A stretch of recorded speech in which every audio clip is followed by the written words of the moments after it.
Facebook. Our next speaker is a good friend of mine, Christine Smith. Christine is a financial expert. And let me get her in control.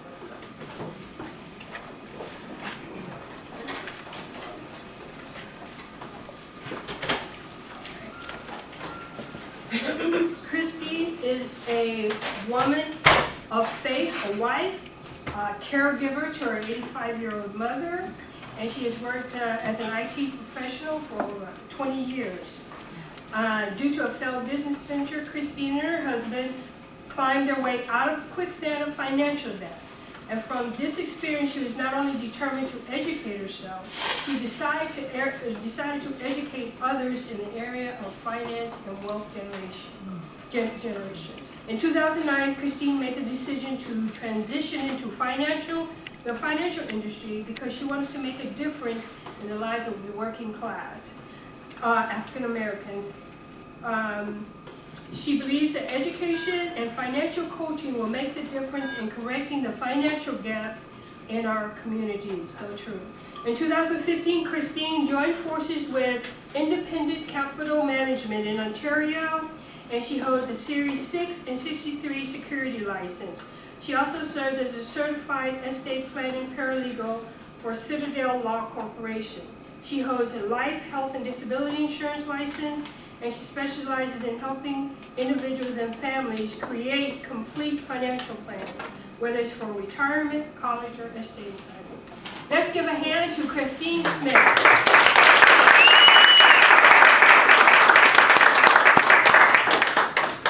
Hello, everyone. Hello. Good afternoon. Good afternoon. How's everybody doing right now? Great. Good? Well. Great. I'm getting so much out of this. You guys are wonderful. But I'm going to talk a little bit about the money today. You know, the Bible says that the wealth of the wicked is stored up for the righteous. And we are the righteous. Yes. So we need to get ready for this wealth. You know what I'm saying? Yes. So I want to talk a little bit about creating generational wealth. But before I can talk about that, I have to talk about money science. So most Americans, they would rather talk about debt, politics, religion, than talk about their personal finances. So our inability to talk about money contributes to divorce. It contributes to remaining financially uneducated, and it contributes to our inability to generate financial wealth. So money silence stems from the fact that it's a long-standing belief that discussing finances is socially inappropriate. According to a recent survey, 70% of families lose their wealth by the second generation, and 90% of families lose their wealth by the third generation. So that means grandchildren and great-grandchildren of the wealthy, they're no longer considered wealthy. The decision to remain silent in regards to money, it affects the next generation, and it's making them financially irresponsible and unequipped to handle their family's estates. So children should be taught to maintain their family's wealth, to maintain what has already been built. So people, it is so imperative that we get our financial lives together. It's very imperative. The Bible says in Proverbs 13:28 that a good man leaves an inheritance for their children's children. But you know what? A lot of us, we're living rich, but we're dying broke. Yeah. And so many of us is actually living paycheck to paycheck. And because of this, we can't create wealth. And you know, wealth is actually created in two ways. It's either created by scratch, or it's created through redistribution. And a lot of times, many of us, our grandparents and our parents, they weren't in a position to leave us an inheritance. However, let's not continue the same trend. We can actually start the trend of creating generational wealth. So what I want to talk about, I want to talk a little bit about Prince. You guys all know Prince. He was the famous, great music artist. But you know what, when Prince died, he didn't have a will. He didn't have a trust. And so whatever his intentions were, they were irrelevant. You know, most people, when they hear the word will, and they hear the words trust, and they even hear the word estate planning, they think of you have to be a millionaire or a billionaire. But no matter how much money you have, you need a plan. You need a plan when you leave this earth, what is going to happen to my assets. So we have to make the decision, because the people that we're leaving behind, we don't want to have them make these legal and financial decisions for us. And we don't want to leave a bunch of people arguing over who gets what, right? Right. You know, do you want the state to determine the fate of your property and your assets? I don't want that. So let's talk a little bit about will versus trust. A will is actually a written directive to instruct how the deceased person's property will be distributed. A will requires the intervention of probate court. But the disadvantages of probate is that it can be very lengthy. In California, it can take up to 20 months before the courts actually distribute the assets to the heirs. Probate court would be very expensive. The combined expenses can add up to over 8% of your gross estate value. But when you have a trust transfers automatically by the operation of law. I have to clap on that. Thank you.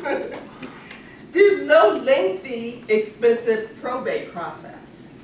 A lot of people don't understand trust, but a trust is a lot better than a will. But it's good, if you don't have a trust, it's good to have a will, you know, something. Right. But I want to tell you about my own personal story. In 2011, my father passed away. And at that time, my mother was showing the beginning signs of dementia Alzheimer's. So right before my father passed, he wanted to get his affairs in order. So we went to a lawyer, and he drew up some papers for me to have power of attorney. So, basically, despite my father's efforts, there was family conflicts that interfered. And so as a result, it resulted in a lengthy guardianship battle. As a result, my mother was left with very little resources. My parents worked, and they accumulated all the wealth throughout their lifetime, which was distributed amongst strangers because we had a lengthy court process. But however, if a trust was put in place, guardianship could have been transferred without court intervention. They did have a plan, I have to say that, but it wasn't the right plan for their situation. That is why I am so passionate about estate planning, because I am living witness to what can happen if you fail to plan properly. Another item that I want to talk about life insurance. Life insurance, believe it or not, is the best tool for generational wealth. Insurance is not only a tool to manage wealth, but it's the only vehicle in America where there's no tax obligation. With life insurance, you are actually using pennies to create dollars. So I want to share a little personal story about life insurance as well. Life insurance policies are not only a great value to the descendants of the deceased, but it's also a great value to the living. Money paid into a policy can be borrowed against and used without having to pay taxes to the IRS.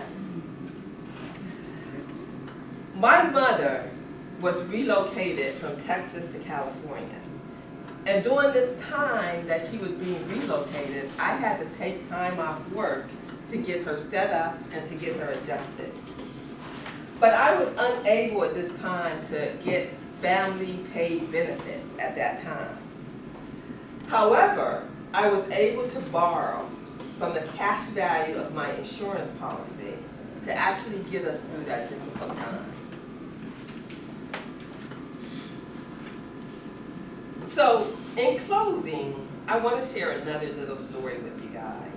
I'm full of stories. Amen. Because, you know, stories you kind of remember. You take them with you, you know what I'm saying? But a couple weeks ago, my husband, who's videotaping over there, we went into the store because we needed some specialty light bulbs. So we went into a specialty lighting store. And when we were on the way out, I spotted these mirrors. There was a row of makeup mirrors. And I was like, oh gosh, I need another makeup mirror. So I dragged them over there and I said, you know, let's just take a quick look. So when we were looking, I discovered this amazing mirror. On one side of the mirror, it was just the normal magnification. But on the other side of the mirror, it was 10 times the magnification. And you know, I looked in that mirror, and I had just had this chemical peel, right? And my chin was actually peeling. I was like, oh, I didn't see that when I left the house. I didn't see that with my regular mirror. But you know what? There's blind spots. They can be bad habits. They can be our mindset. They can even be just plain old ignorance. But those blind spots are preventing us from moving forward in our lives. Yes. And sometimes we need a little extra magnification in order to rise to the next level in life. So this magnification can come from financial education and understanding. Some people need accountability. Sometimes they need people to hold them accountable so that they can achieve their financial goals. As a financial life coach and a mentor, I can help you with a budget. I can hold you accountable to your financial goals. I can help you plan, put a plan in place to create generational wealth. But you know what? Knowledge is power, but only if it's applied. Yes. Only if it's applied. Yes.